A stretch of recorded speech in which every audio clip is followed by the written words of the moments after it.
Bom, amigos, como a gente já havia falado, o Estado Novo também se caracterizou com uma série de conquistas. Vocês podem ter visto que através dela garantimos a existência da consolidação das leis do trabalho e a ampla garantia dos direitos trabalhistas, dos direitos previdenciários para os trabalhadores que até então, na Primeira República, não haviam conseguido ou logrado obtê-la. Só que nesse processo, você tem o final da Segunda Guerra Mundial, a derrota do nazifascismo e dos países que estavam atrelados à Alemanha e à Itália. E aí, nesse processo da conjuntura internacional, os pracinhas chegam vitoriosos da Segunda Guerra Mundial em defesa da democracia e contra os sistemas autoritários. E as correntes de oposição ao Estado Novo tentam lutar pelo fim do Estado Novo, pelo processo de redemocratização. Pois bem, só que nesse processo as correntes oposicionistas a Vargas não esperavam que a ampla parcela da população pudessem querer a continuidade de Vargas, que seria um contrassenso. Em suma, uma grande parcela da sociedade civil que, a contramão dos setores que queriam a queda de Vargas, queriam a manutenção e os avanços dos direitos sociais. Para a grande parcela da população, a saída de Vargas representaria até um retrocesso na marcha de avanço dos direitos sociais que eles obtiveram através da criação de decretos que versavam sobre os direitos do trabalho, que até então eles não tinham assegurado na Primeira República. Então começa a haver um processo gradual que aos poucos consubstanciaria no movimento chamado queremista. Uma curiosidade importante: dentro desse processo do queremismo, não só foram a população em si como todo, mas como corrente política apoiando Vargas, vale enfatizar o apoio dos comunistas. Como é que o apoio dos comunistas se deu, já que o Vargas perseguiu tanto a Aliança Libertadora Nacional, Vargas prendeu Prestes, por conta da relação diplomática entre o Brasil e a Alemanha? Antes da efetivação da Segunda Guerra Mundial, a Olga Benário foi recambiada para a Alemanha, e lá na Alemanha ela foi, além de ser presa como comunista, ela foi presa também como judia. Então, como equacionar esse processo? Na verdade, com o fim da Comintern, ou seja, da Internacional Comunista, havia uma resolução da ideia de uma frente popular. O que consiste nessa frente popular?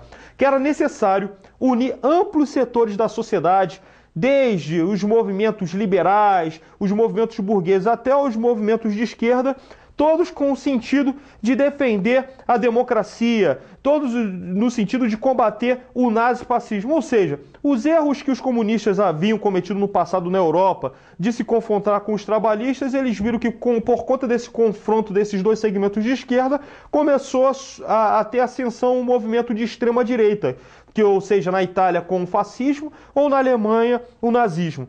E a partir dessa ideia da frente única, dessa frente ampla que congregava desde liberais, democratas até as correntes de esquerda, é que o PCB vai começar a se pautar por essa discussão.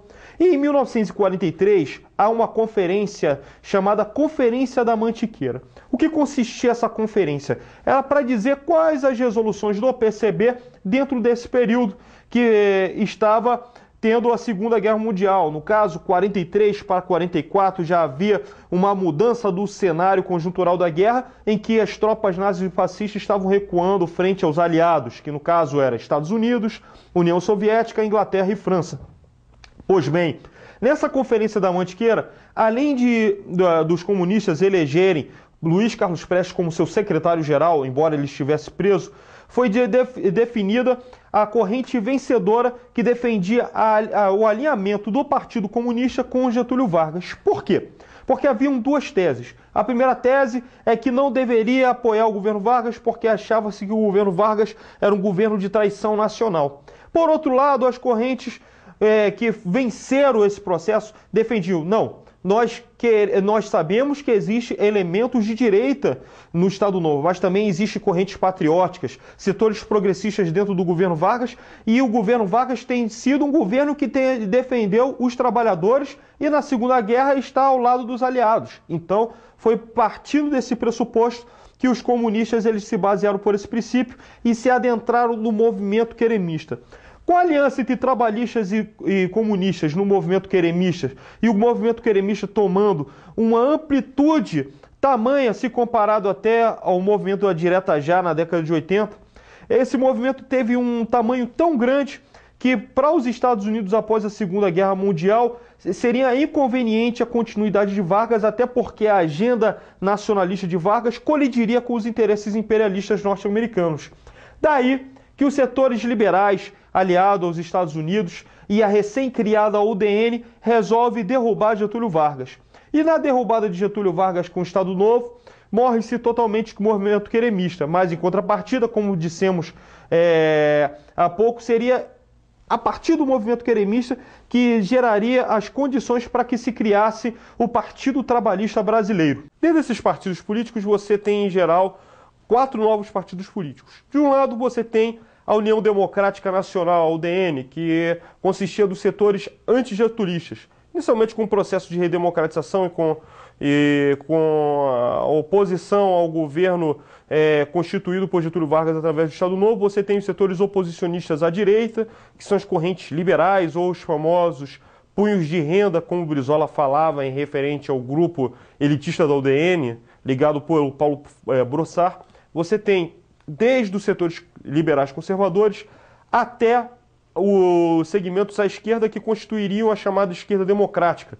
Essa corrente, posteriormente, em 1947, rompe com a UDN, vendo o seu perfil no campo conservador, e se torna um novo partido chamado Partido Socialista Brasileiro. Ao centro você tem o PSD. Quem são os componentes do PSD? Os setores latifundiários, algumas correntes oligárquicas e, em especial, os interventores que eram ligados ao Estado Novo. Era um setor mais à direita que apoiava Getúlio, mas que estavam baseados nas estruturas governamentais. Aí você tem, na esquerda, o PCB, que tinha a vertente marxista-leninista, oriundo já do processo de 1922, como havíamos falado anteriormente, e que, por conta de 2 proscrições, uma já no governo Arthur Bernardes com o estado de sítio, e a outra após o levante da Aliança Nacional Libertadora, em 1935, ela se encontra na ilegalidade.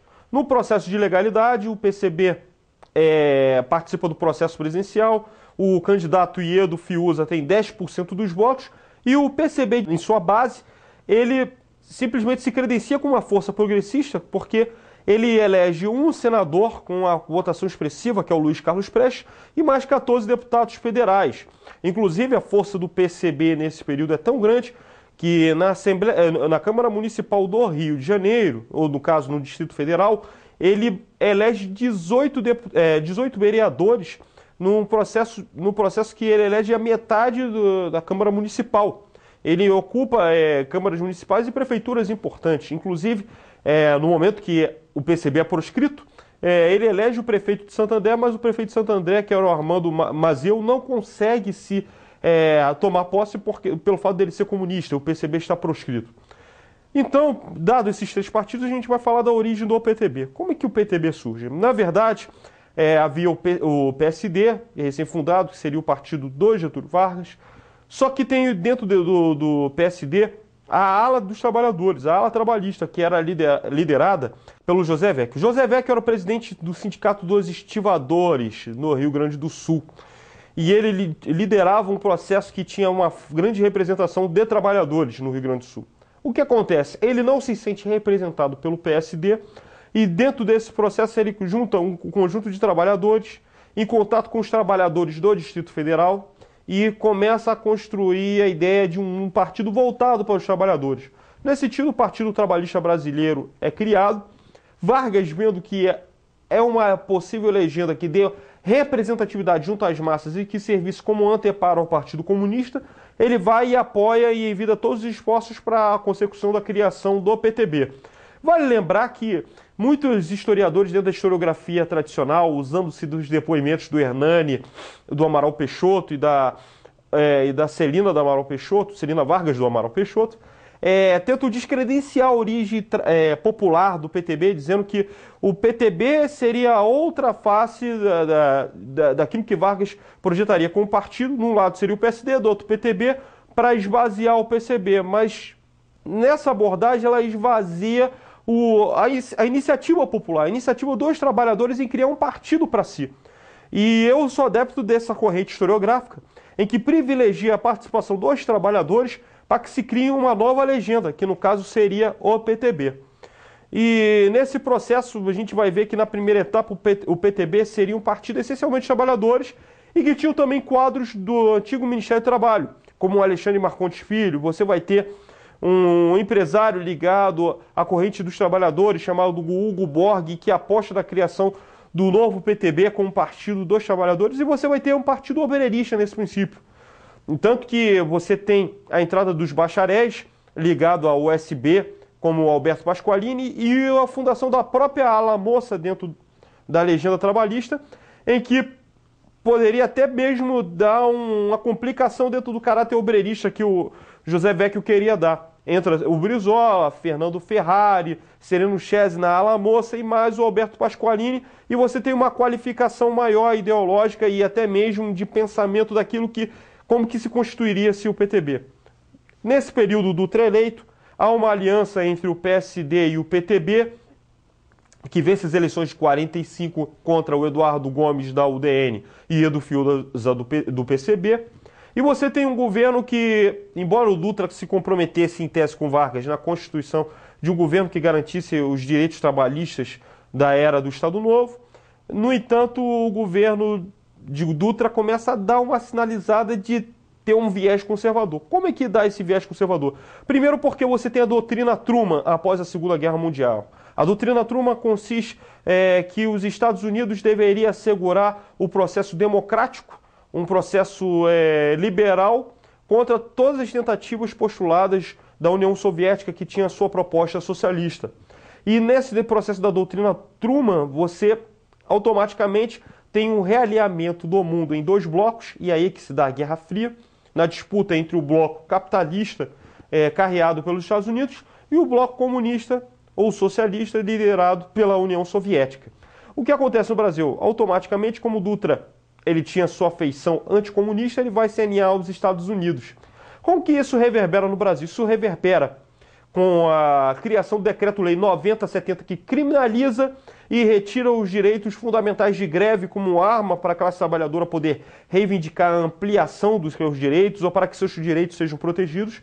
E, por outro lado, você tem a proscrição do PCB em 1947, como uma ofensiva de direita para poder inviabilizar qualquer processo de ampliação da classe trabalhadora. É bem verdade que o PTB, sem a concorrência do PCB, torna-se o canal político partidário que poderia aglutinar a classe trabalhadora como uma opção político-eleitoral. E com a saída do PCB nesse processo, você tem uma ampla perseguição aos trabalhadores. Você vê que o Vargas, nesse processo, ainda que recluso e eleito senador por 2 estados e deputado federal por 5 estados, ele, vendo o caráter antitrabalhista do governo Dutra, ele se torna oposição ao Dutra tacitamente a partir de 46 para 47, e dentro desse processo o Dutra faz uma composição de amplitude interpartidária que envolve partidos como o próprio PSD dele, a UDN e o Partido Libertador, dentre outros partidos conservadores. E aí que se dá a tônica: perseguição à classe trabalhadora, coibição do direito à greve, fechamento dos sindicatos, proscrição do Partido Comunista. E aí, nesse processo, junto com o Plano Salt, que na verdade é uma medida nefasta, onde Dutra consegue corroer toda a base daquilo que o Brasil conseguiria lucrativamente com a Segunda Guerra Mundial, através da substituição de importações e com o processo de industrialização imprimido por Getúlio Vargas, do Estado Novo. E aí você tem também, nesse processo de esvaziamento das causas populares, até o congelamento do salário mínimo, porque não havia como um governo liberal assegurar o direito dos trabalhadores. E nesse processo é que Vargas vem nessa composição política de oposição a Dutra, e que Vargas se credencia como o candidato oposicionista que pode dar uma representatividade aos trabalhadores. Então, no próximo vídeo, a gente vai analisar como é que Vargas começa a reacender no cenário político nacional. Quais são as razões que Vargas, de fato, entra? Qual é o papel da UDN enquanto oposição liberal, e já que compunha o governo do Dutra, de reagir frente à reascensão do governo Vargas? Será que para a UDN voltaria o fantasma do Estado Novo? Será que voltaria novamente a ascensão de uma massa que tinha credenciado todos os direitos trabalhistas com Getúlio e que, dentro da sua percepção liberal, essas massas não poderiam entrar no jogo político? Enfim, são as questões que vamos tratar a partir do governo Vargas, que vai durar de 51 a 54, que vai ser o objeto do nosso próximo vídeo.